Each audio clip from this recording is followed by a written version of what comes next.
বিসমিল্লাহির রহমানির রহিম। সবাইকে জানাই সালাম। আজকে কথা বলবো এই ডিজিটাল স্কেল অন হয় না, কেন অন হয় না সেটি দেখব। এখন খুলে দেখব আমাদের সমস্যা কোন জায়গা।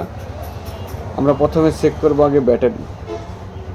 তো ব্যাটারিটা আমরা এখন চেক করে দেখব ঠিক আছে না, ব্যাটারি ঠিক আছে। এবার আমরা এখন চেক করব সুইচটা এখন পুরো কাজ চলছে। আমরা এই সুইচটি এখন চেঞ্জ করব, তারপরে দেখব আমাদের স্কেলটি অন হয় কি না। এখন সুইচটি আমাদের চেঞ্জ করা হয়ে গেছে। আমরা এখন দেখতে পাচ্ছি এখানে কি তার পুরো আছে, এটি চেঞ্জ করব। আশা করি ওকে হয়ে যাবে। আমাদের কাটাটি ওকে হয়ে গেছে। আর এই হচ্ছে আমাদের সুজন ভাই। আশা করি ভিডিওটি ভালো লাগবে সবার, ইনশাল্লাহ।